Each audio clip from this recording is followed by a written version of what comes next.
gentlemen, welcome to the 111th episode of the Dex Podcast. I'm Alex. I'm Jimmy. And I'm Kellz. And today, folks, boy, oh boy, all three of us are here. It's a good vibe. We are eagerly awaiting. We're in a lull. We're in a lull right now. Yeah. If you don't know who we are, How did you get here? How did you get it? No, you probably just typed in Pokemon on iTunes. And honestly, you still might not find us that way because I didn't put the word Pokemon in the title of the podcast, and I have a secret supposition that that's the only thing that Apple uses to search. But that's okay. We are here. We are the Dex on YouTube. We're a Pokemon YouTube channel. This is our official podcast. We do it every single week. It's going to be all about Pokemon news. We're going to do some speculation probably, and then we're going to read fan mail from last week. We had a big, meaty episode last week. Me and Jimmy were the Loopy Boys. It was good times. Yeah, it was fun. But we are back in full force this week. We have a lot to talk about. But before we do that, how was your Pokemon week, everybody? What'd you guys do? Woo. I played Destiny: Rise of Iron. Okay. Barely And related, I but- got the Iron Gallarhorn and the regular Gallarhorn. Even less related. And I did all of my Plagueland missions. Very good. And Did you do anything having to do with Pokemon this week, do you think? I honestly don't remember. I mean, like I'm still playing Pokemon Go every single day. So go me. How's I that guess. doing?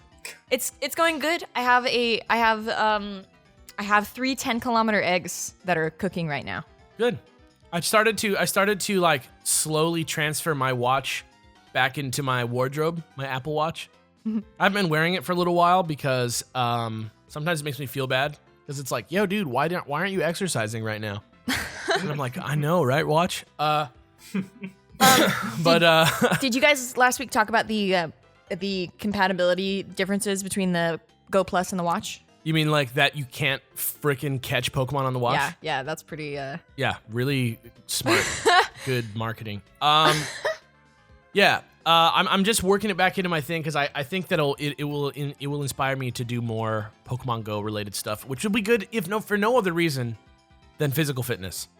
Right. Which at least honestly, that's like good enough. Like a crappy, like poorly featured Pokemon experience that motivates me to get up and go every day is good to me. You know what I mean? That's all I need. But I also have been playing a lot of VGC again. I do a couple card matches here and there, but mostly I've been doing VGC because we're about to start our new show. We're doing a big block shoot today for the Dex so that I have a couple weeks to like get some other things going. And He's gonna shave his beard. I'm also gonna shave my beard today. But you'll never see it.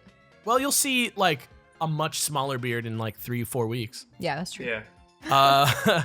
But yeah, I'm gonna shave my beard because it's too gross, it's too hot. I'm gonna cut my hair. It's gonna be good vibes. Nice. Kelly is more excited about it than I am. What? No. Yeah, you're right.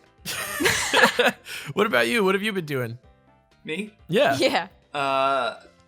Well, sound the horns. I played some VGC. Yo! Wow. What did you do? I'm never playing VGC again. Why? What happened? Summary of the reasons why Jimmy is not going to play VGC again.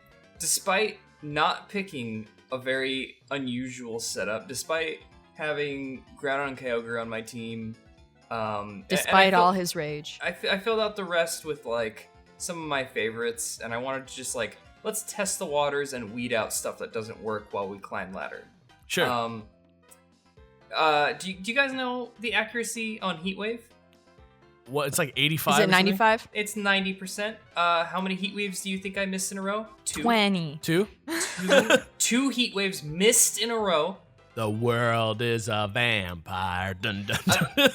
I just want you to know, I had this scarfed Zapdos ready to just mess the heck up out of this Abomasnow and Whimsicott combo that the guy was rolling on the other side. Sure.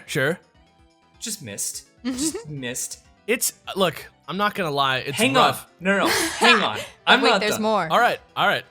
On that turn, I switch in my Kyogre because I was gonna crush those two, set up Kyogre for the next thing. Sure. Gets ice beamed by the Abomasnow that I missed. Right. Frozen. The Kyogre? The Kyogre. With Ice Beam? How many Ice Beam. Oh, gotcha. How many matches did you play total? Isn't I that played 30? 5. Isn't that 30% No, accuracy? It's 10. It's 10%. All freezing is Freezing 10. is Oh, 10%, yeah. dang. 1 in 10 chance. That it's is gonna freeze. that's pretty ironic. I mean, that's higher than you think it is, probably, like in your mind, but like it's still But that's still in a match where you also missed and also yada yada. I mean, not, that was a 1 out of 1,000. No, yeah, 1 out of 1,000 chance that I miss both with the heat wave and get frozen on the same turn. yeah, man. VGC, get in it. You know, That's the thing. I was like, going into VGC, I was like, maybe I'll like pick, all these people at the Worlds, they're all like talking about like it's not about super creative stuff like you. I mean, it is. It's just like you consistency. also got to like realize what Pokemon are the best. Pokemon Right, is but, just like- really good at humbling you. They were all like we pick teams based on like consistency and stuff. That's why you don't see people running like like dodge teams or whatever. Heat And I'm- wave. and I'm like, well, I could probably run something a little riskier and be fine. And Right. I just ran the regular. I didn't even run risky by any stretch of the word. I missed a freaking precipice blade. Yeah, you had focus miss syndrome, bro. That's what happened. At SGC, the first year that we went, I lost an unofficial tournament because Fire Fang, 95% accuracy, Fire Fang missed. Shout outs to Blade That's Blur. right. Yep, shout outs to Blade Blur. He was my opponent. Shout outs to Blade Blur. Like literally that 95% accuracy miss lost me the game. Yeah, I forgot But, about like, that. He won fair and square, and there is no hard feelings. It just is like, Pokemon RNG. You just got to curse the gods on that. Anyway, welcome back to the locker room of angry trainers who probably drink. But Real talk though, of my things I was testing out, Crustle working out pretty well. Oh, you love Crystal. Man, Crustle has like low key, like Scrafty, whatever, all that stuff, whatever. Low key, Crustle has been like your greatest pal like this entire time. He's worked on everything I've put him on. He's so cool. Yeah. He just ate up Precipice Blades one time. I just switched him in and he took like 25% health from it. And I was like, damn, Crustle, like He doesn't give a He doesn't give a care in the world. he doesn't give a doodle. He doesn't give a ripple. All right.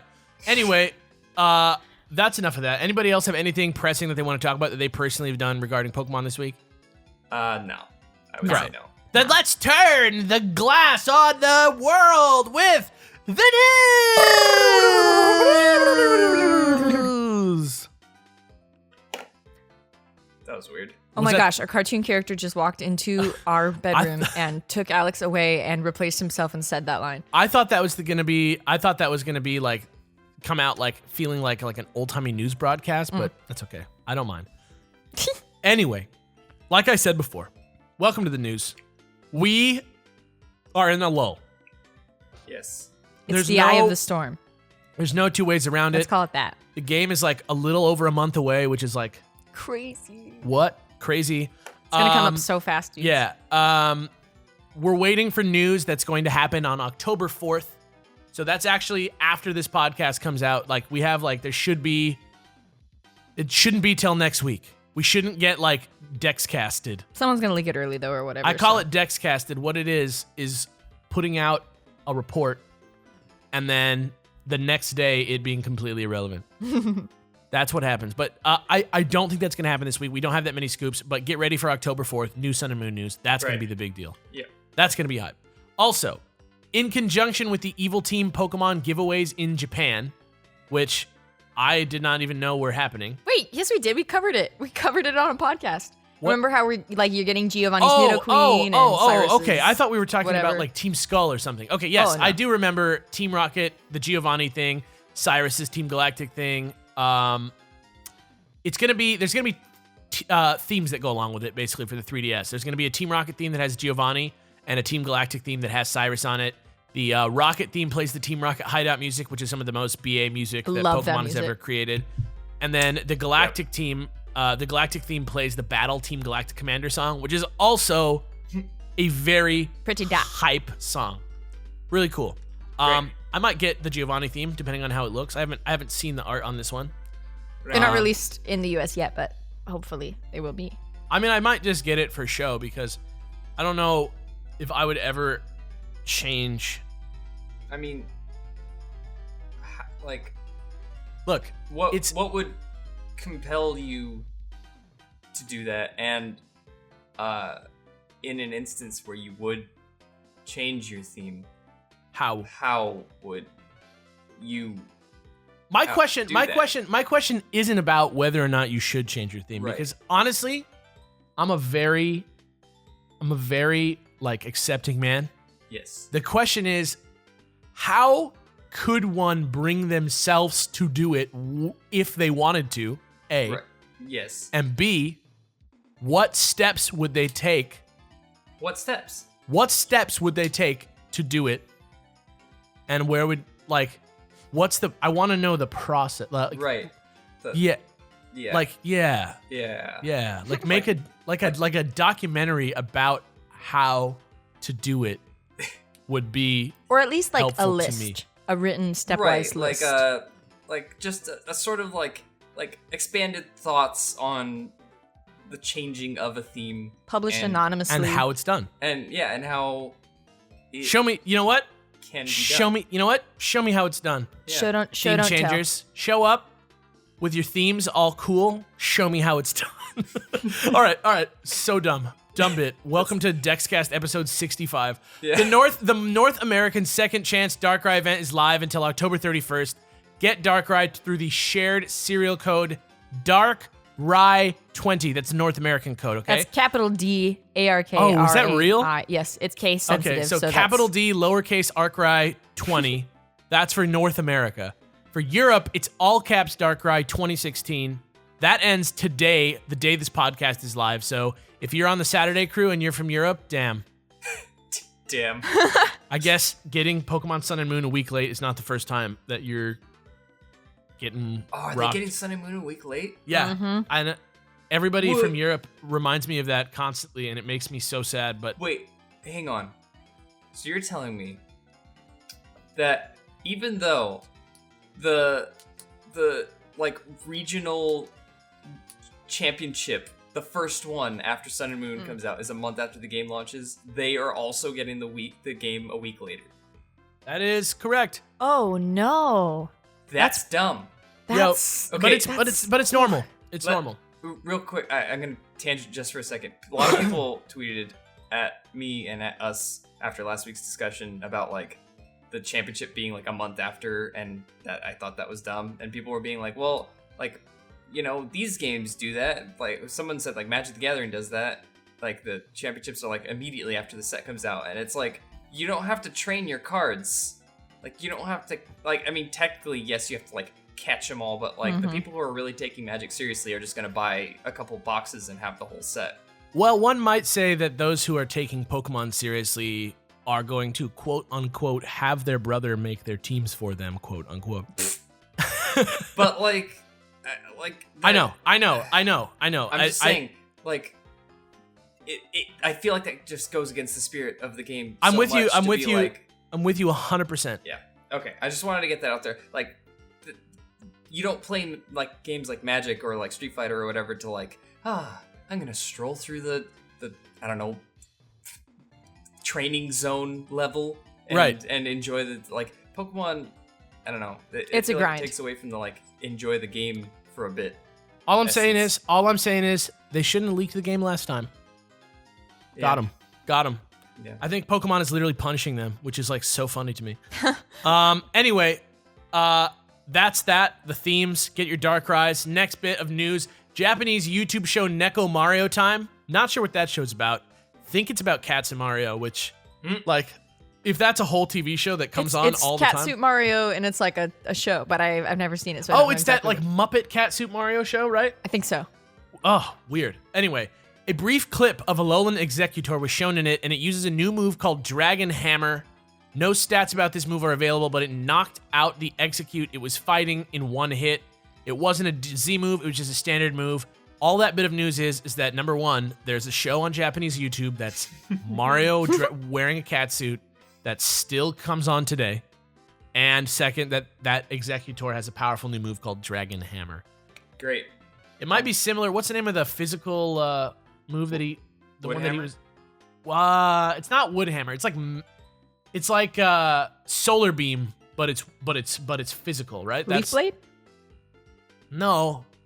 It's like he did it in the trailer. He did it in the trailer for the one that had like the ice Vulpix in it and stuff. Yeah, I don't It was remember. like it was like basically what it was a solar beam that was physical. I don't remember the name of that move, but I know what you're talking about. Yeah. I wonder if it's a similar thing. I guess it's probably a dragon move, though. Didn't it also have solar in the name? Was it just like Yeah. Solar blade or something? Solar hammer, solar blade. Solar Blade sounds right. That sounds tight. Whatever. Like that reminds me of Boktai. Reminds me of Destiny.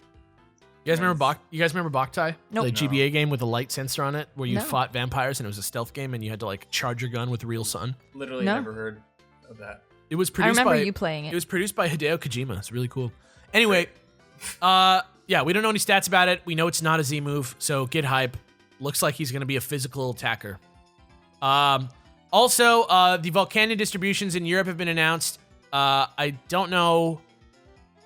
I feel like we were talking about this last time, but It's just been a little bit more widespread, like rather than just Germany or whatever. It's now Right. like pretty much everywhere. yeah, okay. So it's gonna go October 1st through to November 23rd, which is plenty of time to get it if you want it. And you're gonna have to get it at GameStop, Neo Tokyo, or GameZone. And there's gonna be a few other game retail stores that are gonna have. There's it as like well. a bunch of them, but the list is so long that like if you should just look up by your country what it will be. Right.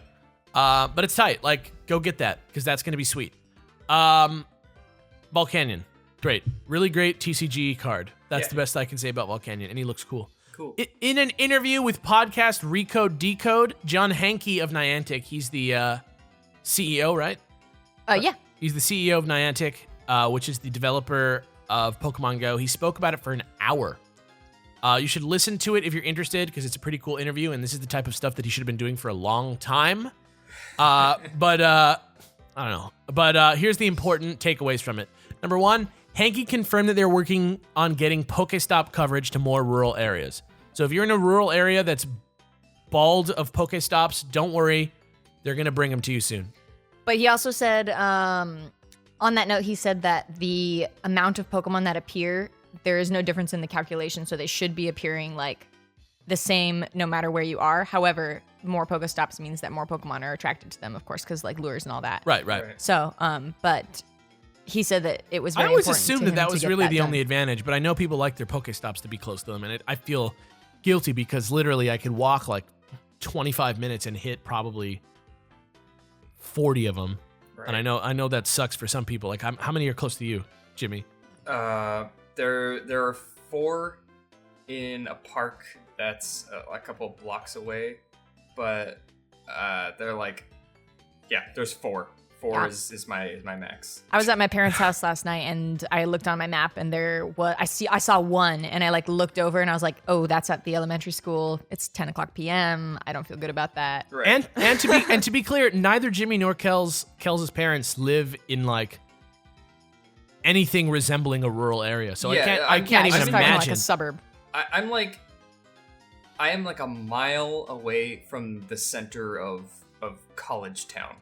Right, Like, and that's still what you're dealing with. it's crazy. Yeah. So get hyped for that. That's one thing that's going to be good. And I mean, I can't imagine that if they're going to do it for rural areas, places like where you guys live are going to be also given attention to. Also, events for Pokemon Go players are in the works. He describes them as part walking tour, part competition. Interesting. The events. It was really cool part of the interview. I really strongly encourage people to like go and try to check it out if you're interested in Pokemon He says the events would be pretty large because he expects a big turnout, and they would end in a public space where players could meet up, talk, and perhaps even set up a small, maybe like fair setting where trainers can sell goods, come in costume, etc. Trading is a feature. Niantic is very serious about getting out for the games as well as adding more Pokemon. John feels like the game is finally stabilized enough so they can focus more on new and improved features. And he confirmed the size of the Pokemon Go team. Remember, there are literally millions of people playing this every day. Millions. Guess how many people are on the squad? 20. 70. Oh, wow, that's a lot more than I thought, actually. It's a lot, but it's like, I mean, compared to how many people work on a game like Right. Destiny or a game like that, which probably serves less players, to be honest. Yeah, I feel you. It's pretty crazy. I mean, granted, there's a lot more tech-related stuff on the game side that you got to worry about in that case, but it's still a tiny little team. He also said to expect some new features in the coming weeks, but was not specific on the details. He also said, when asked what the next game they'll be working on, that Pokemon Go will be taking priority for a long time. Basically, he has no other projects lined up. They hope to keep the game active and fun for multiple years. So, I mean, basically, I think this kind of reveals, he's kind of yes, we've been awful at doing our job of, telling you what's going on with the game, but everything that you think is coming to the game is coming. We're going to do it. The events sound really cool. I love the idea of, a little, Pokemon fair at the end of the event where you can just, go chill. Mm-hmm. That'd he was be a talking great about place. the Ingress events, how they're usually a 3-kilometer blocked off area for players to, well, not blocked off, but that's where it's taking place. And then it's competition. Then at the end of the competition, everybody just meets and they announce the winners and all that. And he was for Pokemon, I'd really like to do the same thing. We'd like to do it in a place with a lot of interesting landmarks because that's the whole point of the game. He was really stressing how important the walking and the sightseeing was.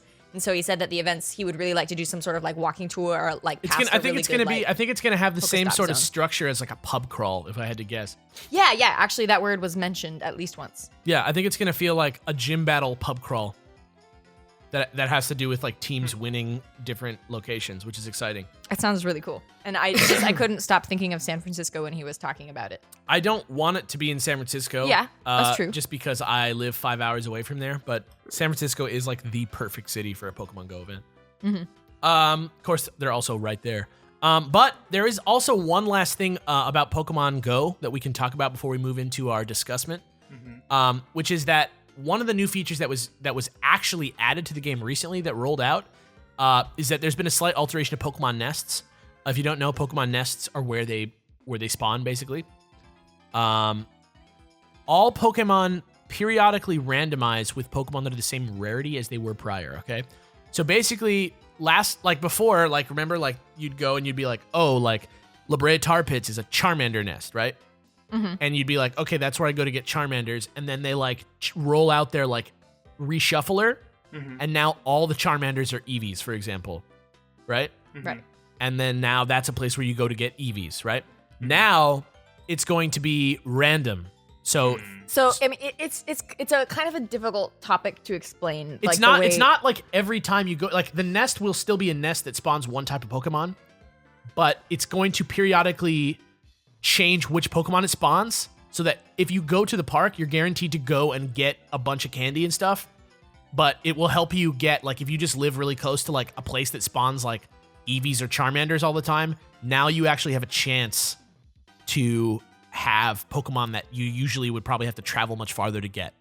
So basically what one of the main examples is that when the first rollout happened, all the nests that were Dratini nests turned into Eevee nests. So everyone that had a Dratini nest in the entire world now had an Eevee nest. Yeah, basically it's if you were getting that Dratini, now you're getting Eevees. But now it's you don't know what you're going to get, even if you were getting Dratinis last time.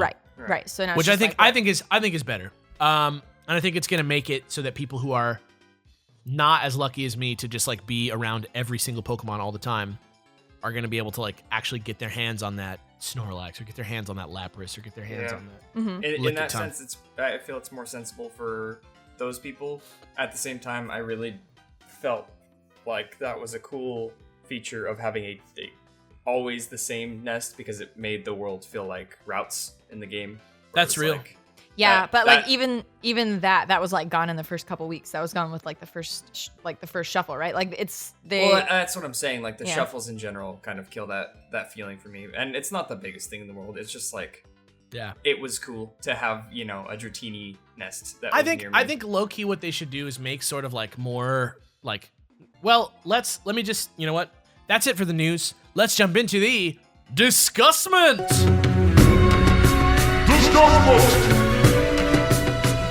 Today's discussion is about the future of Pokemon Go and what they need to be doing and what they're going to go. Great. What they're going to go. What they're going to go. Pokemon Go. Hashtag go. Go. So. Pokemon So. Wow. I have a problem. All right. So, basically, I I think what they need to do is to take a little bit more of a hands-on approach to like creating the game world. You know?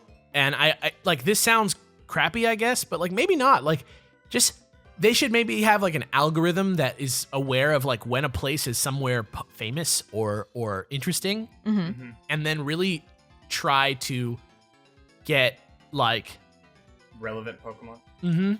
Like I thought it was so cool when the oil fields by my house had fossil Pokemon, and like that's something where like it's so perfect that I would expect like maybe they rotate out like, you know, which fossil it is, and I'm sure that once there are more Pokemon, this is going to be a problem that is less, especially when there's trading added to the game. You know what I mean? Like a lot of these problems will be a lot less of a thing in my face at that point. But like, I feel like it would be cool if like you just like, oh, like this is like a fossil area. Let's go find fossils here, or like, ooh, like this is a fire den. Like what fire Pokemon are we gonna find here? Yeah, that would be tight. Because then it's not like you're having nests. It's like you're going. It's like you have routes. Yeah, but instead of it being like, oh, this is where I go to get Growlithe, it's like this is like a fire zone. And I think that's a little bit better. But I think probably the thing that's stopping them from doing that right now is just that there's only 150 Pokemon. Right. And a lot of them aren't even actually available in the wild, right? Like some of them you can't catch, you have to evolve. Yeah, it's like 10 or so that we can't catch. Something like that, right? Yeah. Awesome. Well, I mean, like, can you catch all 3 stages of all Pokemon? Yeah. Yeah. Oh.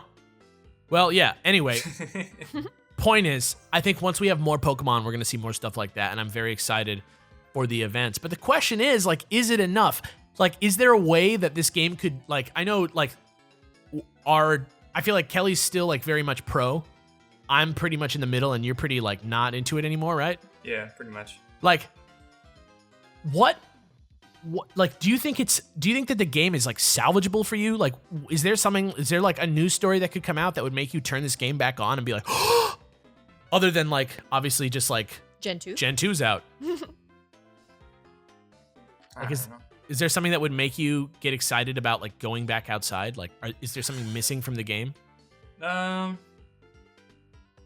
mean, like I play it when like I played it in San Francisco because there was a lot of stuff around and it was like and literally it was like a better version of the game, literally. Right. Like if that was available everywhere and they take care of Pokestops like they were like in rural areas like they were planning on, like if those things come together, I might play it occasionally, but I don't see myself going on like daily Pokewalks. Right. So do you think that there's actually like you actually like the game? You're just like more held back by like things that are inconvenient that they're not handling. Yes, but also in general, my interest peaked a while ago, and so I don't see myself, even with the fixes, I don't see myself getting back into it in a big way. Sure. Because I like, it's all about catching stuff. I literally don't care at all about gyms. Like, right. I think the gym system is awful. I think that a thing that could make it better is like quests. I think a thing that could make it better is when you beat a gym, you capture it instead of making it neutral so people can just snipe it. Yeah, what a stupid thing. Thing. I know. You can just like hide out and like watch the team take the gym and then and like that's literally what people do. Like, because the game is too slow. That would be like, oh man, rolled up on Brock, got my Mankey all trained up that I caught so I can do this. use my low kick or whatever the heck it learns at that level. Oh, I beat Brock and he holds out the badge and TM and some kid just runs in and like grabs both of them and leaves and you're like, okay. Later, man. Thank you. Yeah, good. You're better at the game than I am. Team Mystic, yeah. Team Mystic. There's something kind of interesting to the point of the fact that like I'm still in it, you're kind of in it, and Jimmy's kind of out of Pokemon Go now. And part of that was in the interview, so I'm kind of gonna be just like a mouthpiece on it. Well, so you listened to the interview. I was the one that listened to it. Go for it. So it was really interesting hearing, because one of the questions that the interviewer posed to John Hanke was, well, what are your plans to get new players involved, and what are your plans to grow your fan base? And he basically said that he doesn't need to grow the fan base anymore. He's like, well, Pokemon Go is supposed to be modeled like an MMO. And so the thing that we want is not new players all the time. It's players that will come back Like again and again game. and again. Yeah. And so like he said that like new players like don't matter. If you don't like playing it anymore, just stop playing it, because the game is going to work for the people that want to come back to it again and again and again. Which was a really interesting perspective on it. Because I mean, as long as they're focusing on often. increasing the quality of the game, that's fine. Mm-hmm. Yeah, I don't feel like that's a bad statement. I mean, Oh, even no. as someone that falls under that, technically, I'm cool with that. Like, Yeah. just make your game good for the people who would play it. Because like, Mhm. I don't think they could make changes to the point where I'm gonna be like, oh, I have to play again. Yeah. I mean, I guess like adding Gen 2 Pokemon would be pretty cool. I would like to catch a Scizor. At least to But, check it out. Yeah. Yeah, like I don't think I'd get back into it in a huge way. Mhm. I just probably like, try it out again for a little bit. Yeah. I mean, like, look, I'm a Destiny player. I'm pretty like heavily into it. I'm sure that, and this is true of Kelly as well, but I'm sure also you're feeling something similar through. You're playing Legion, right? Mm-hmm. Yeah. Like, my thoughts are like, as an MMO player and like as a member of like a bit larger community now, the things that are successful about MMOs are like giving people other ways to progress through the game besides the one way. And I think that's the one thing that Pokemon Go is missing right now above all else. Like even if like the radar was still stupid and like all that stuff, like I think that people who have played the game and like the game would be more willing to play it if there were more like quest-based things in the game, like maybe like gear that drops from Pokestops sometimes, like cosmetic gear that drops from Pokestops, or like later when it's time to get metal coats and stuff like that. Maybe those are things that just like randomly drop from Pokestops sometimes, Right. or like maybe hatch with Pokemon out of eggs or something like that. I would love for there to be like certain areas that are gyms where you get a badge and they have like a difficulty so that you can like sort of like single player play the game. Yeah, and then when like people see you, you can like be like, look how many badges I have. I'm Yeah. great. Yeah. That would be kind of And fun. yeah, like a screen where you like click on it and it like is like your badge case on your phone.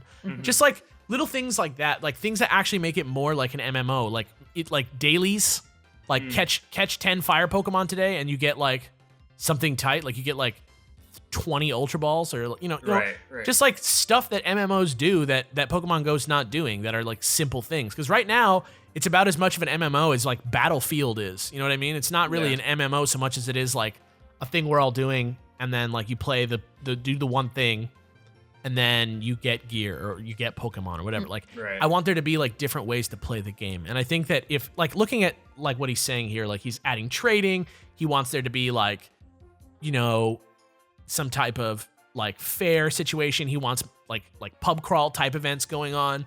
It would be great to have like message boards on the Pokestops, something like that. You know what? He actually mentioned that, and they specifically did not include chat and message boards in Pokemon Go, and he was like, it's pretty unlikely because he doesn't want people to communicate via their phones. He wants people to communicate that are playing with each other. Sure, but I Right. mean, it doesn't necessarily need to be a chat. Like, it could be like, hey, I'm looking for a Scyther. I'm offering, a, Don fan. And then you would have to like meet up with that person. Yeah. Or like you just like do it right there. Like that way, if you live in, a neighborhood like Jimmy where there's 4 Pokestops, he doesn't have to like creep on people who are walking on the street, and like looking at who's on their phone and being like, are you playing Pokemon Go? Mhm. Do you want to trade? Like he could just leave it at the Pokestop, because then at least he's there, and then like it's a trade. Bop. Done. And like Yeah. your message would like disappear when you left the Pokestop. Yeah, like it's not even I a see. message so much as it is like, I have this, Like a I note, want like this. a little, Almost like GTS. like a blast. Bulletin board. Yeah. Yeah, that's an interesting idea. Like just something like that. I mean, like those are the you- types of things that'll make the game better. Even to expand on that, like, I know this is asking, well, maybe it's not asking a lot, I don't know, but like, implement a few more things that make this feel like a Pokemon world, and by that I mean like Pokemon. have marts and have Poke Centers. Oh, that would be cool. Because look, none of us want to carry around 900 revives and potions. Yeah, dude, 1 in 10 Pokestops transforming into a Pokemon Center that heals your Pokemon will be great. And you just spin it and it goes... But what I'm saying is, Pokemon Centers in the original games were where you did all the trading. So just make Pokemon Centers trade zones. So people can go there and trade in real time, or maybe even have the bulletin board thing where you post a Pokemon kind of GTS style and just say like what you're looking for. Then you could like set, you know, I don't want this to be GTS all over again where like looking for level 1 shiny Mewtwo, and it's like, okay, well, nobody has that, but like you probably like set parameters or something where it's rarity like, levels, maybe you can trade within rarity levels. Like, yeah, I will accept a, like you said, like Scyther or Donphan looking for Scyther, I will accept a Scyther above 200 CP or something like that. Right. Or like, I have Zapdos, give me Articuno. Yeah. Like, that's a good trade. Yeah, I mean, I would drive like 25 minutes once a month to like go to like the Pokestop that I know is a like cool trade zone. You know what I mean? As especially as like a Pokemon man, like that's a cool thing. Like I could be like, yo, like boom, claimed. This is like the Dex Pokemon Center trading post. This is the one that we come to every month. Come say hi. We'll sell merch. You know, like come hang out. It'll be a fun like time. Like that would be a cool thing. I would like community stuff like that is the power that Pokemon Go has that it's not really tapping into yet. And you know what? Whatever. It's just like, I don't like, the only thing I don't like about Pokemon Go right now is that it feels like something that's trying to motivate me to go outside and do something. And like that's a great, I mean, like that's a great the point like, of the game. Well, no, but I mean like, it feels like more like like something like the Pokewalker, like some kind of like just BS excuse for me to go for a walk. Whereas I think it would be stronger if there was more game to it. Like right now, like I think that going outside and walking around is like a great benefit of a good game. But I don't think that the game is as strong as like the thing that was motivating me to go out and do this every day for a while was that like everybody was doing it and I was like, it was exciting to see everybody out and doing things. But now like I'm a human being. I like even if I did go on a walk every day, I live in the same place every time. So I'm going to find like, you know, the same handful of Pokemon every day, like whatever. And then there's nothing for me to gain from owning gyms. Like the prize for owning gyms is like $10 a gym per day. Pokecoins? Yeah. And like they change hands so often. And like, yeah, people are pretty scummy about gyms. And it's like, it feels more like I'm going out and doing graffiti on the side of a building than I am like beating a gym. And I think it would be more, if I could just get something for it that is meaningful, that would be good. I don't know what that thing is, but I wish. I feel like there's a way to do this in like a non-exploitable way, but like, I feel like maybe at some point of the day or something, gyms could reset or something like that. And exactly, like something like that, yeah. But like, make it so that there's a period where people can go out and battle for the gym, and at some point it cuts off, and the most, the team with the most participation or whatever holds the gym for the day. Right, because then you're like, oh my god, we have to get there by 5, or else it's like not gonna be done. And then like there's gonna be people there at the gym, and then it's like, oh my god, there should be, I don't know. There's just not enough gaming elements to it right now. Gyms are such a point of contention for me because it's just like, it's like you said, they change hands so often. Like, the people who are actually fighting gyms are the people who have 2,500 CP Dragonites. Like, yeah, right, and that's not wrong. It's just like it's not wrong, but there's nothing. There is no reason for me to wait after I have a Pokemon in a gym to like get potentially more coins. Yeah, it's just like this is the 10 that I'm getting. There's no way that this gym is still going to be mine by the time I get to another one to fight it. Right. It's like there's only 150 Pokemon, right? But at least in WoW, like if I suck at Arena, there's like a million other things for me to do. Yeah. In Pokemon Go, the only other thing to do is to like walk. around. And that's not like enough for me. That's not enough game for me to be excited about it as a game. As a workout aid or something like that, it's one of the best ones there is. You know what I mean? It like as a supplement to just walking. Yeah. It's great, but as an actual multiplayer online game, it doesn't have enough game. I want to play you that interview next time we're driving together. I'm absolutely gonna listen to it. It's just like I don't have a problem with how they're running the game. I'm just saying like it's just really interesting to hear you guys like talk about this because from this interview I got a really good sense of how the CEO of Niantic wants people to perceive the game. I guess he kind of like talked. Do you think that he disagrees with me? A little bit. He doesn't see it as a game that needs to be a game. He sees it as a way to explore your world. With then just reward me for it. You know what I mean? Okay, well, yeah. I mean, I'm not gonna go tell him. Maybe just even a list of the Pokestops I've visited. Maybe like a badge on the Pokestop saying that I've been to it before. You know what I mean? Mm-hmm. Or you know, maybe like Pokestops with like puzzles. Yeah, there are ways to. I would say that there are ways to make the game as it is now, which is one that me and Alex both sort of expressed is not our jam. There are ways to make that a better version of itself than it currently is. Because, yeah, sure. Because right now, like even if like okay, like you know, throw gyms and Pokemon centers and all that stuff out the window, like that's fine. If like, because not every game needs to cater to just me. Like it could be that this could be a great game for other people. Like you're still way into it. Yeah. Like I don't know. There's like I mean, like Alex said, like put badges on.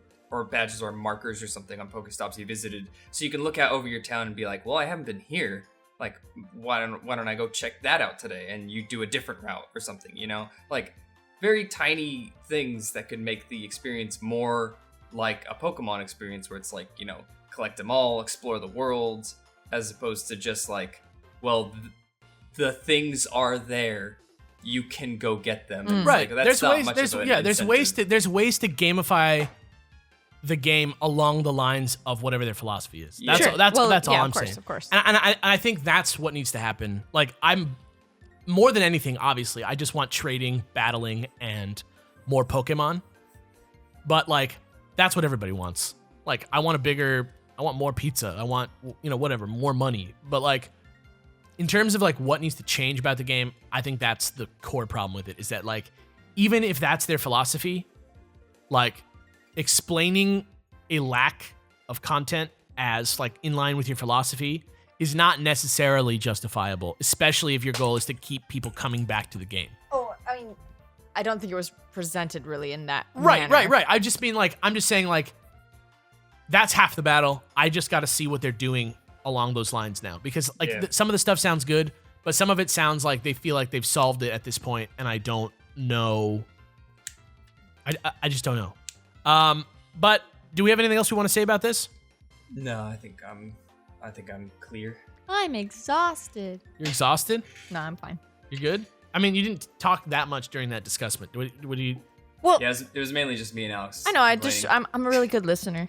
Okay. That's all. Like, how about this? Are you feeling bored? No, not at all. Like I said, I play it every day. I'm still having fun. Like I consider myself to be like one of the players of the MMO that Pokemon Go is built. Do you think that you would continue to play it forever if they never added a single thing to the game? I don't know. I mean, they haven't added a whole lot. Or and actually, I still play it every day. let me ask you this: what bothers you about Pokemon Go? What bothers me?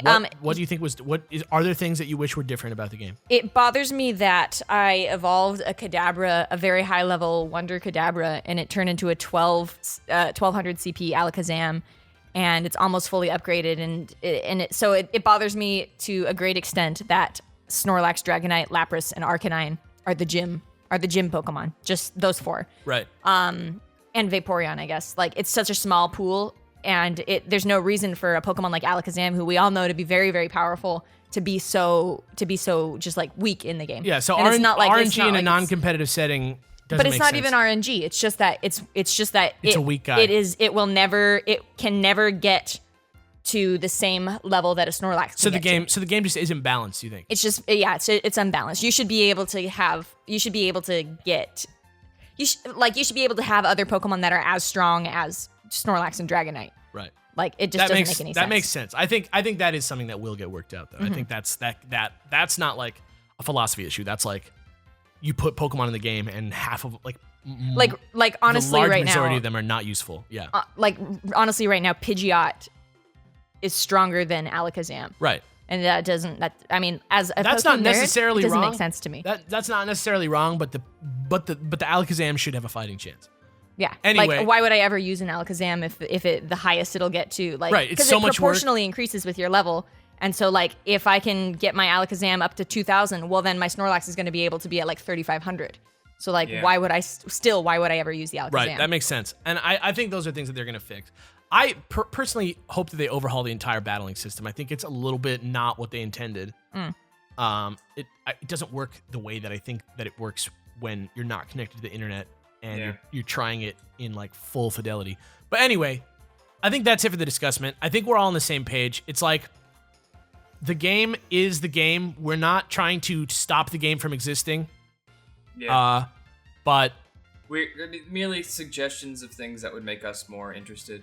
Yeah, we all want to be interested in the game, I think.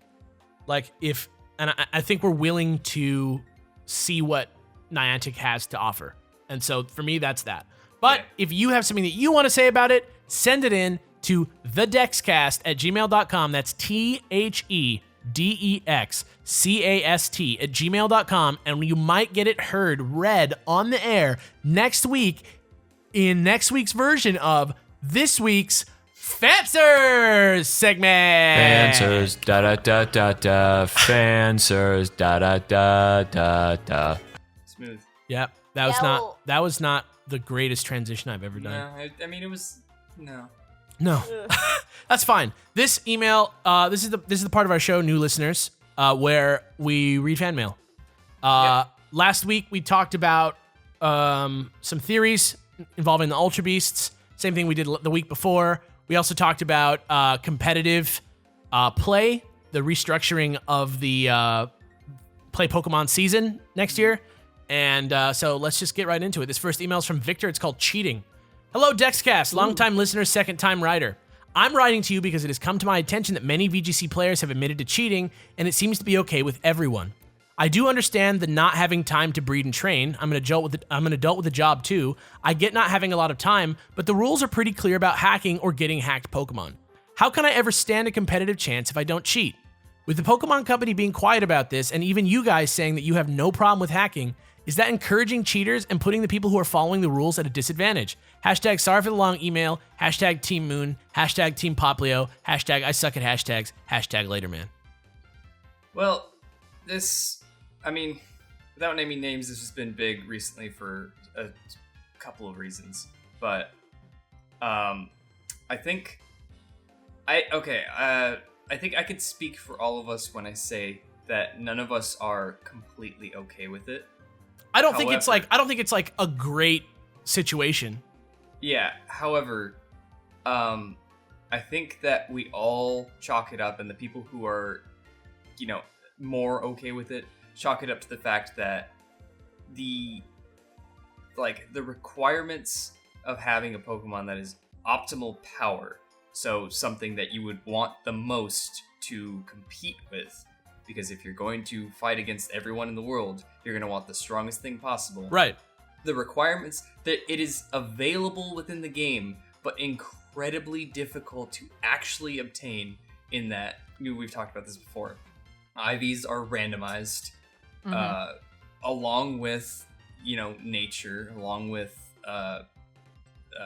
ability for some Pokemon.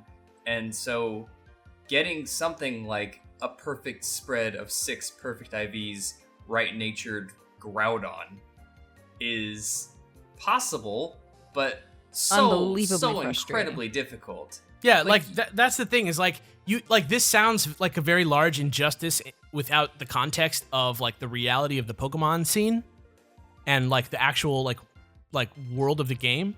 Yeah. But when you really consider it, number one, like unfortunately everybody is doing this.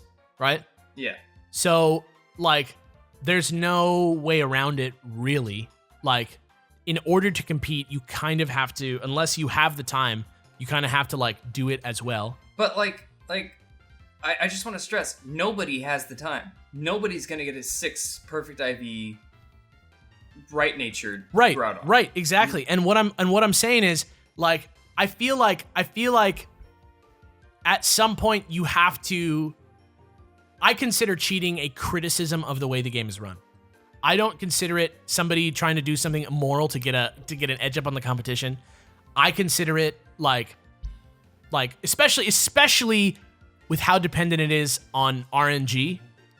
I consider it a kind of like a joke to expect somebody to do this much work just to do a 10-minute battle. Right. And that's just it. Like, that's really it. Like, the question that he's asking is that encouraging cheaters and putting the people who are following the rules at a disadvantage? Absolutely it is. This is my bottom line here on this. If the game is so very dependent on stat points, like a Pokemon could live or die based on 1 HP, you know?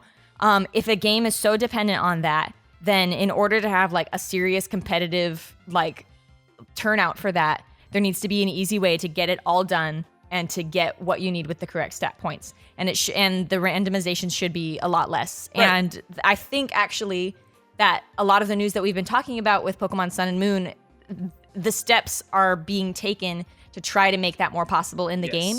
And I think that that's a very deliberate attempt on the Pokemon company's part to deal with this cheating problem. But on the but on the other side of that, sensationalizing the idea that people are cheating, especially when it speaks none at all to their skill as battlers or their sportsmanship otherwise, I think is a lot. Like, it's sensationalist. It's not valid to criticize somebody for being a competitive player with wins. Like, them hacking their Pokemon does not diminish their wins, because what they did to win has nothing to do with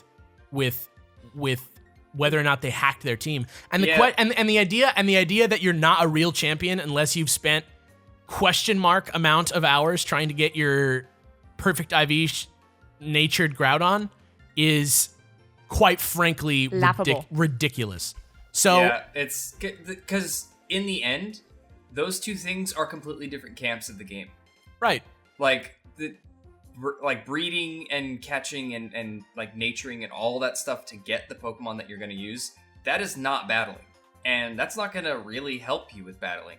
And like Kelly said before, in a game that's so dependent on stat points, like literally there are battlers out there. Like I know I can name off so many PokeTubers who know spreads by heart of like popular use Pokemon in Smogon formats and damage EGC. calcs, like who it's gonna beat, who it's not gonna beat. Like someone that can just like look at a thing and then be like, well, I have, I unburdened on this turn, so I have double speed. But like that's gonna beat this out. But if he does this, it's actually gonna beat me up by 4 stat points total. So I'm gonna lose that speed battle in the end. And it's like, how do you know? How do you know that? And like, it comes down to singular stat points. So every IV is absolutely crucial.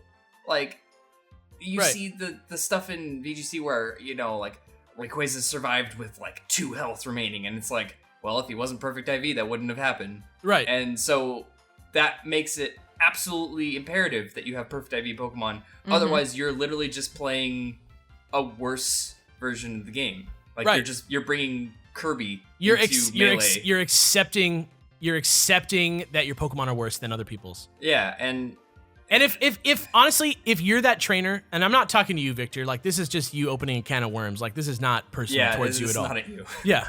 If you're that trainer who values your ability to breed Pokemon and you believe that is part of being a champion, I think a healthier solution for the Pokemon Company is to make it very easy to spec your Pokemon for battle however you like, and then put aside competition with other variables that are completely superficial and are only available through true breeding.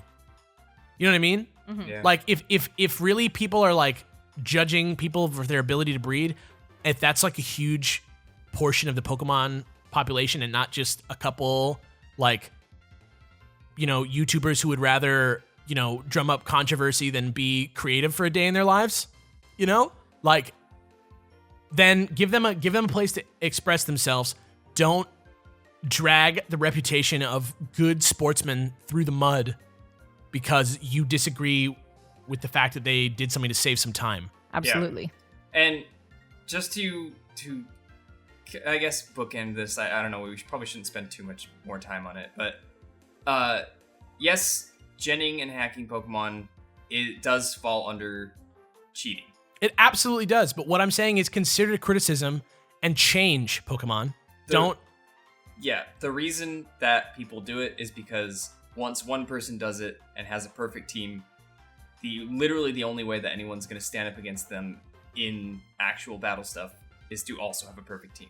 And in Sun and Moon, hyper training is the thing. You can train your IVs up on Pokemon.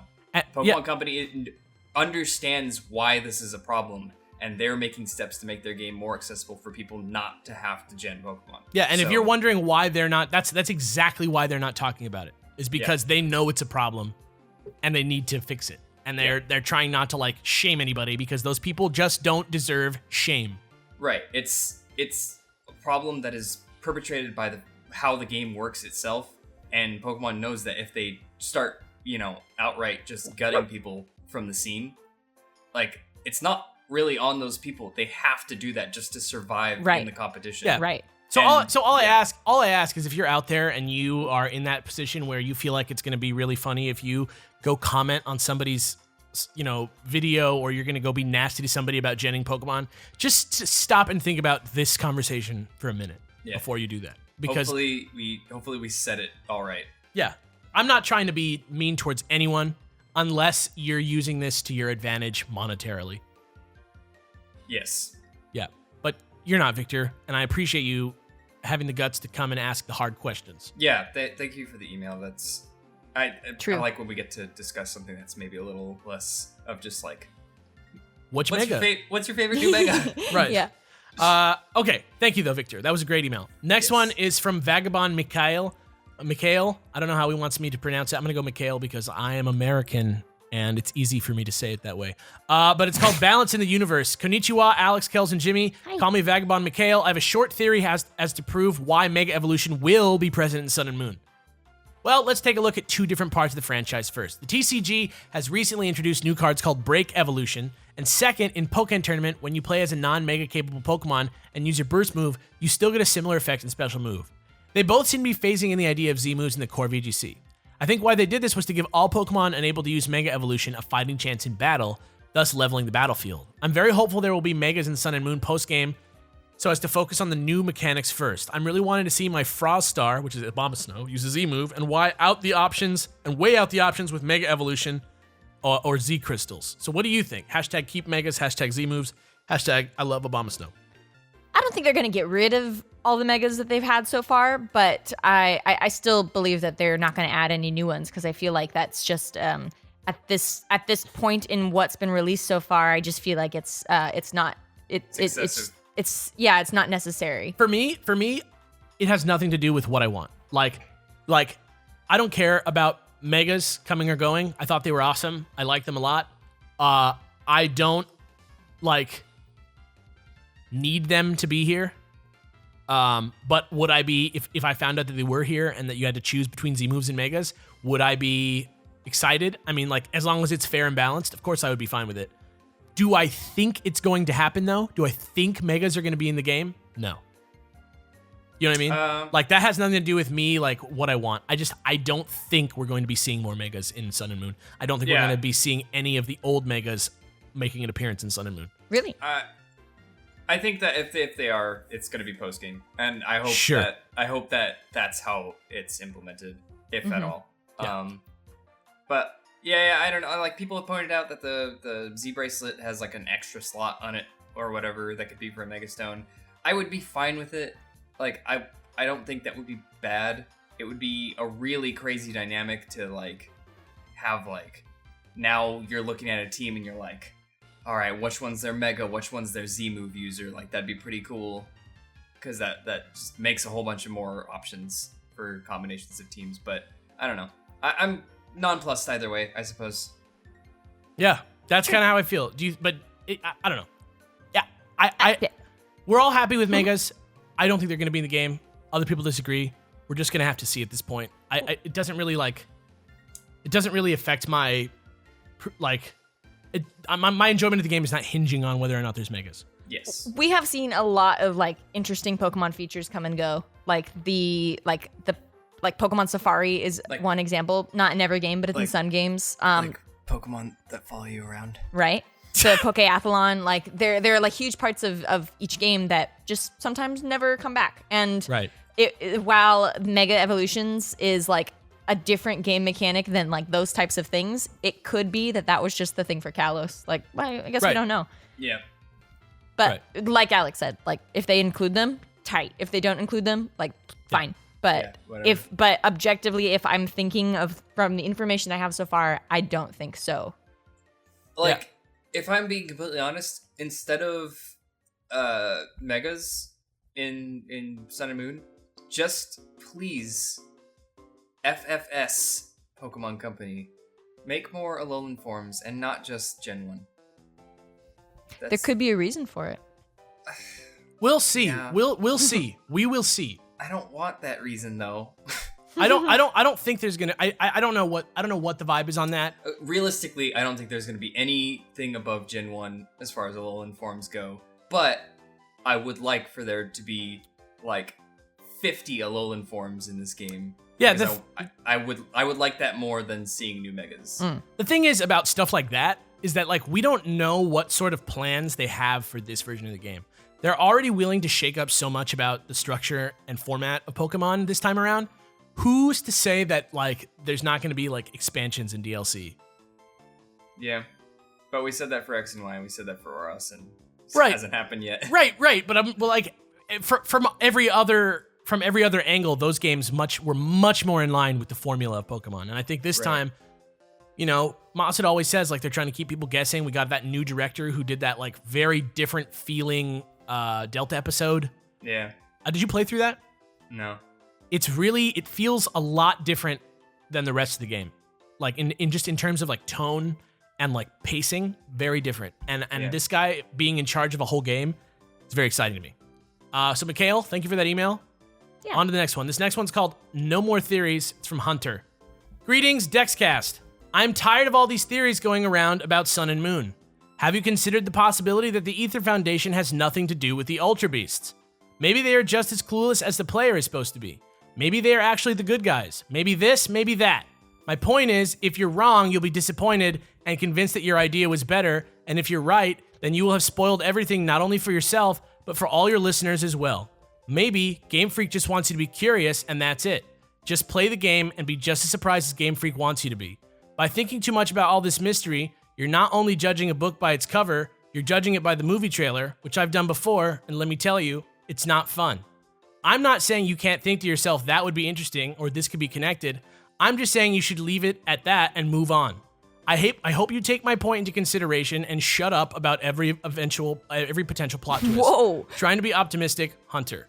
Trying to be optimistic. That didn't. First of all, Hunter, I'm gonna give you the benefit of the doubt here, and I'm gonna assume that you are an immature person who is younger than me.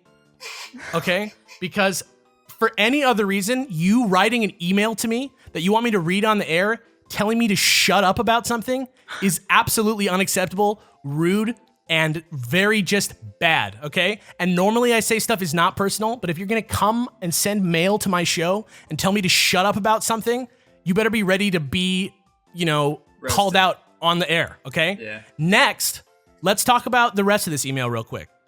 Our job in the world is to talk about the current events of Pokemon, okay? I don't work for Pokemon. I don't have any professional connection to them other than that sometimes they send me free Pokemon cards or invite me to an event, okay? I don't have any insider knowledge about the game. And the idea that me getting excited about something and talking about what could happen and dissecting plot twists is that's what being a fan is, man. You know what I mean? Yeah. I don't know what motivated you to write this email. I don't know exactly why this was a thing that you thought you needed to share, but I just want to be clear about something, okay? Just because you are being negative doesn't mean that you can that anybody else is going to listen to you, A. And number two, you know, wanting to have somebody stop being excited about something because if I'm wrong, I'm going to be disappointed and convinced that my idea is better. You're putting words in my mouth and you're making me sound like I'm some kind of jerk who thinks I'm better at designing games than the Pokemon Company is. Yeah, that I really wanted to touch on that. That is like really thinking lowly of all of our ability to enjoy something, and also just thinking that we're incredibly immature people that are like, I expected it to be this, but it's not that, so I feel like mad. I feel like we talk about how that's a bad idea all the time. That's exactly what I'm going to say. Our MO as the Dex is to remove negativity from the experience of Pokemon. We don't ever complain in a way that is, you know, malicious, aggressive or malicious. We only ever talk about things that we want to be different. I'm not going to be disappointed by something that's different than what I thought was going to happen.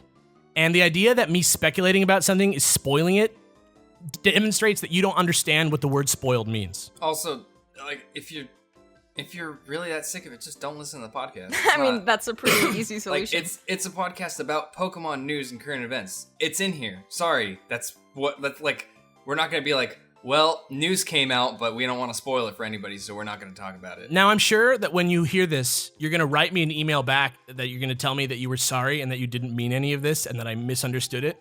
And that the Dex is your favorite show, yeah, and that we should hang out sometime. Yeah, I'm sure you're going to do that. But what I want you to know is that when you send something to a real person somewhere else in the world and you're rude and you're nasty in the email, that's not going to be a thing that you can just backpedal on, okay? Yeah.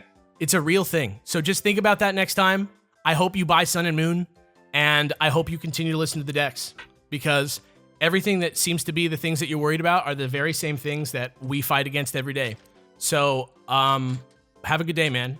Hope you are able to be optimistic after all that. Anyway, back to our regularly scheduled not at. I just needed to do that, man. Yeah. I'm not a fan of rudeness. And if anybody's gonna spin that to me not caring about my fans, like, go. Dude, let me soapbox for like 10 seconds. Please. People out there, we have quite a bit of followers on Twitter, YouTube, etc., whatever. We get like nasty stuff thrown at us all the time, and it's not the worst. Like, there are people who get much worse, but like 99.9% of that we just filter and move on with our day. If we like, if you think that was like being harsh, just know that we just like, it's under the surface all the time. I want to roast like everybody who tweets a dumb thing at me, but I'm just like, yeah, whatever. Yeah, like a dumb person. And you know what? I wasn't unfair to that guy either. You know what I mean? All I did was respond to the things he said. Sometimes gotta set boundaries, and sometimes, yeah. I have no problem with somebody disagreeing with me at all, but but basically writing me a letter and telling me to shut up is not that. Just so you know, and telling me how I think and how I feel is also very rude. So, you know, yeah. I hope that's a lesson for you and for others who are listening. Oh my God. Trying to find another email that's not literally a novel. Sorry for the long emails. Yeah, no, there was actually some real ones. This time for once. Okay, this one is from Panda Kebab. Money, money, money. Okay, guys, I made an email. Hi, all. I go by Panda Kebab because I want to eat a panda. Whoa. I listen a lot. First of all, how dare you want to eat a panda? Just kidding. I listen a lot. They're not critically endangered anymore. Right, they're off the endangered species list. Maybe you'll get your chance. That's actually big news. I listen a lot. Actually, the only podcast I listen to. Good stuff. Keep it up. Thank you so much. Ooh. Anyway, I'm writing this. And by the way, I was kidding about the pandas. Anyway, I'm writing this because I thought about something. Merch and making that sweet, sweet cheddar. See, we were all talking about whether or not megas are going to be in the game, but have you stopped and thought if it is fiscally smart to remove them in the first place? All the merch and things with the widely loved mega forms of widely loved Pokemon getting put back in for moves? I love the Z moves, don't get me wrong, but you can't sell an action as much as you can sell a design. That with the fact of Dexio and Cena being confirmed in the game and thus in the same universe of X and Y, I think Megas are not going to be removed. Mayhaps they will be post-game, as we are all assuming right now, or have an entire format with Megas rather than Z-moves. But you know what they say about assuming? Something about butts. Nevertheless, I doubt you're going to read this email, but I feel the Poke love for you guys. Oh, and I think the reason everybody says sorry for the long email is because 1, it's become a meme, and 2, they're writing it on a phone or tablet. This seems long, but I know for a fact it's not. Baffling. hashtag, I don't like hashtag in hashtag love panda. P.S. What's the email to send an email to again? Do ho ho ho ho heart emoji. Love you, salty Alex. If I ever need to spice up my soups, I just watch the TCG eppies. Damn. That's how you write an email where you roast me right there. Okay, what are we saying? You know what? I didn't consider the merch. This is option actually on the this. most compelling argument that I've ever heard in favor of Megas being in the game. I would agree. At the same time, I see the comparison of Z-Move and Mega. However, I think that Alolan form in Mega is a more accurate. Well, in my opinion, is in terms of merch. Yeah, like because Alolan forms are literally doing the same thing that Megas did, which is picking old Pokemon that could use some love, or maybe have some fans out there that they want to just like grab and revitalize and throw a bone to. Philosophy wise, definitely Alola. Mechanics wise, probably Z moves. Yeah. That's yes. But I do want to respond to one thing that he said which is kind of funny. I love the Z moves, don't get me wrong, but you can't sell an action as much as you can sell a design. Yes, that's true. Yeah, I agree with you, but they are totally selling those Z bracelets, bro. that is. Z bracelets also Z move finishing pose. Totally put that on the shirt. Can we be real though that like I feel like maybe I don't know anything, but I feel like I can confidently say that the Z bracelet is never going to sell as good as a good old fashioned plush toy. That's maybe true, but it could be like the hottest toy because part of what's cool about it is that it works with the game. True. Yeah. And I was like a kid, right? Like, what do kids like more? Action figure of Iron Man or like Iron Man costume? Costume. Probably the costume, right? Yeah.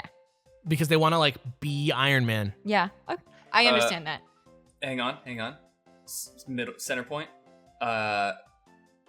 Plushie of the Z bracelet. Oh, Z bracelet so you plushie. Put on your little arm and it's just like Dexio and Cena plushie. Like Hawaii, like Alolan form Dexio and Cena. that would be so I funny. forgot about Dexio and Cena. How could I know you? they're in the game. The I know they're in the best. game, and I know that Zygarde's in the game. But there's no guarantee that these are the same Dexio and Cena that we saw in the other games. If we're going for like a same universe thing, like there could be a Dexio and Cena in the other universe where there aren't Megastones. That would be so weird.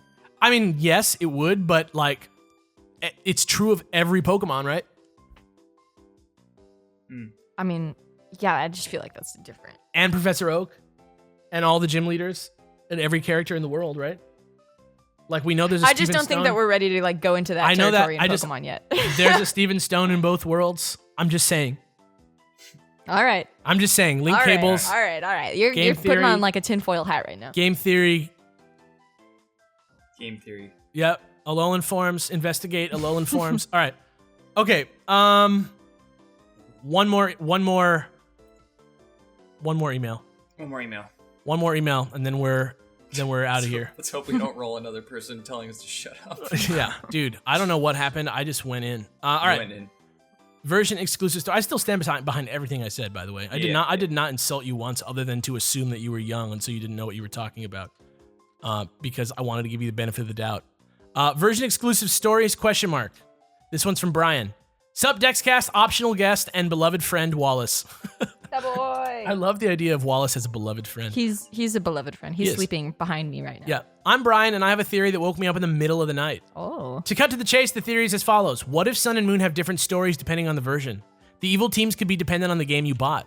People who bought Sun will have the story where the Aether Foundation is actually the good guy of the game and you team up with them to stop Team Skull. And the guy who bought Moon have a story where Team Skull is surprisingly the good guys and the Aether Foundation are not surprisingly the bad guys. To try to convince you guys of this, think of this. There are two versions of UB2.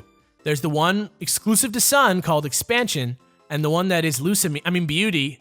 Anyway, Everyone sees the Ultra Beast as the blonde, green-eyed trio Lily, Lusamine, and Gladion, even if that's a stretch.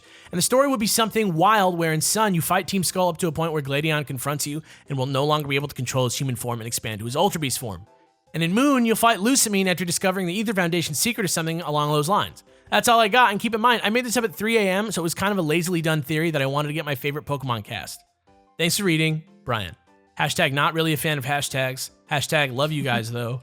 Hashtag how long is this email? It's like really a quick It's like email. a paragraph. Yeah. Hashtag Alex, how short was this email? It was adequate. It was about a paragraph. Hashtag Team Sun, hashtag Team Litten, hashtag Team Edge, Lycanroc, though. Hashtag I gotta trade Rockruff over to evolve him. Hashtag a little salty about that. We didn't address this. Just sidebar. Kelly and I switched versions. I know that we talked about it last week, but she's here right now. Yeah. I'm going Moon, she's going Sun up top. You heard it here first. Yeah. You heard that high five there first. That was a pretty weak high five. I mean, actually, but- technically, I heard it first. but Jimmy it's heard true. it slightly before you. I mean, I heard a long time before them. Hashtag looking back, how was that high five? But you know what, for sure, Brian? I think you make a good point, and Yeah. I would be. This would be hype. This would be really cool if This like would be a cool way to do the games. yeah, I can't think of another like reasonable explanation for why they're both UB2 unless it's version exclusive and the other one does not appear in your game. Right, and it's actually just a different story overall. Like it's a different climate for that thing to exist. That would make sense. I think it's fairly safe to say that there are going to be differences between the stories. Right. How much remains to be seen. Yeah, but that's exciting to think about that there's two teams and maybe one of them is a good guy, one of them is a bad guy, depending. And that makes my decision even more terrible because now I just want to make sure I play the one where Team Skull is the good guy. That's like I guess you'll have to find out. Is that because like goal. you kind of look like you're on Team Skull? Yeah. Oh my gosh! If the fashion options include like team outfits, right, to an extent, Team Skullin' it up. You should do a cosplay. I'm going to. My wife wants me to Great. cosplay Gladion. Because it's pretty perfect. I'm getting a Pokemon Go player costume, like the trainer sprites in the game. Like my mom is making me one. And awesome. So I will be Pokemon Go, you can be Skull, and Alex can be in the Ether Foundation. I'm just gonna be a Vigoroth. Okay. Sure. I'm just gonna wear a big white bodysuit. All right, that's enough of that. Anyway. I'm into it. I think it's just we don't have enough information to say whether which is gonna be which, or how far that difference is gonna go. But I'm into that. I think that's a cool idea. I hope you got back to sleep somehow. So Have a good night, man. have a good night. Yeah. Good night. Yeah. Do we want to do hashtag good night? hashtag good night, Brian? Do we want to do one more? Yeah, I kind of do. Okay, the Pokemon multiverse and how Lycanroc ties it all together. Ooh, this sounds great. This is from Bernard.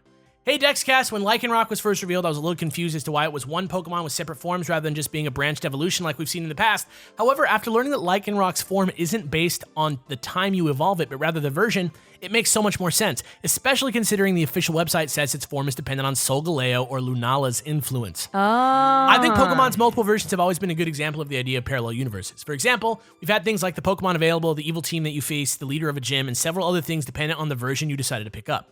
In that way, each version is a slightly different parallel universe from the other, and actually that's proven from the Delta episode. If you want to go even deeper, each copy of the game is a parallel universe of its own, each where the player makes different decisions and captures different Pokemon with different ages and IVs. And in that way, you can view trading between games as trading between universes, explaining why you can hoard dozens of supposedly mythical and one-of-a-kind Pokemon. For more on this, watch the episode of Game Theory that I wrote about this exact topic. Of course, this isn't exactly a new idea, but I truly believe that they are playing on this idea more than ever in Sun and Moon, and Lycanroc is an example of this.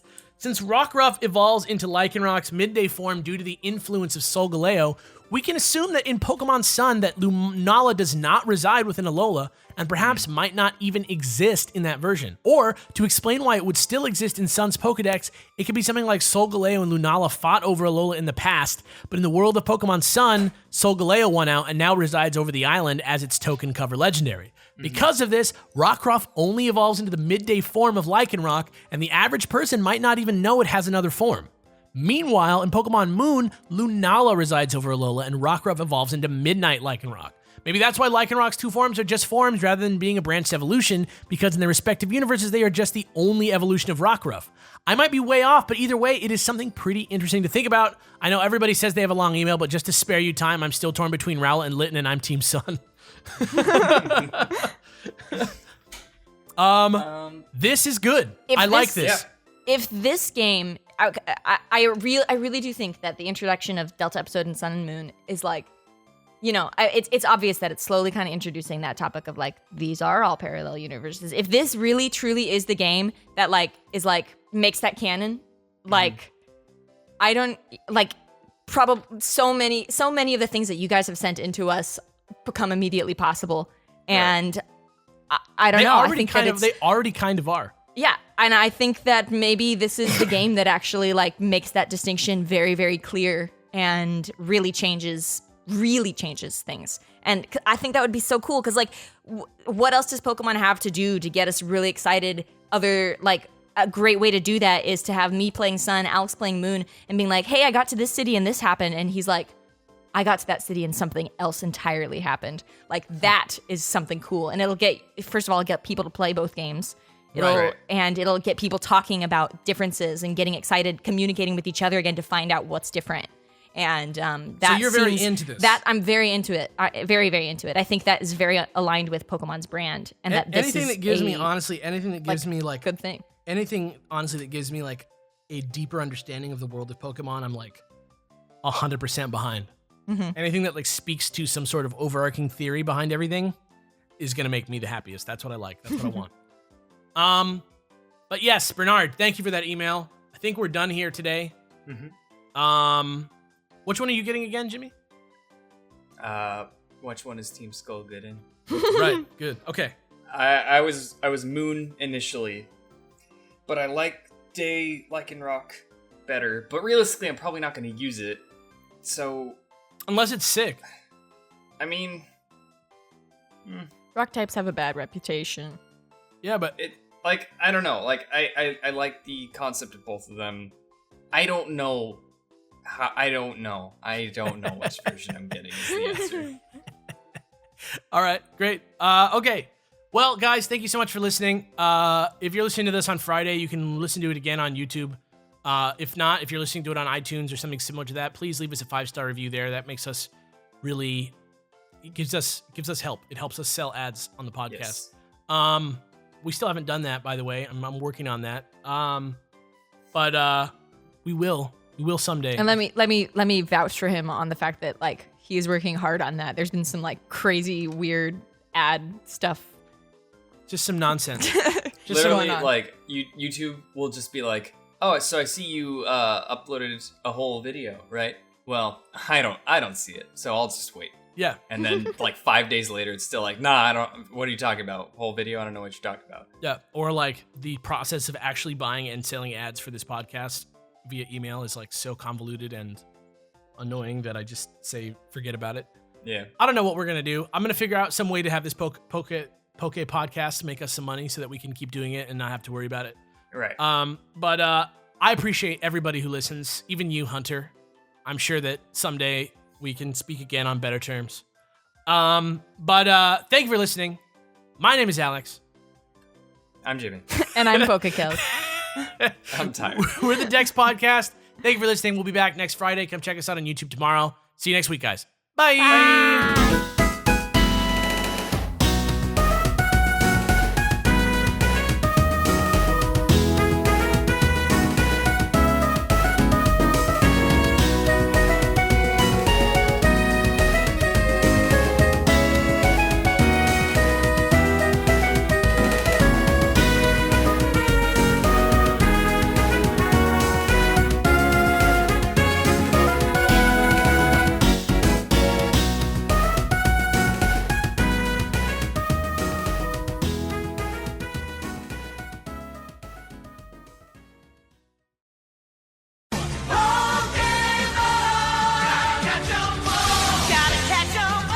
Waiter man.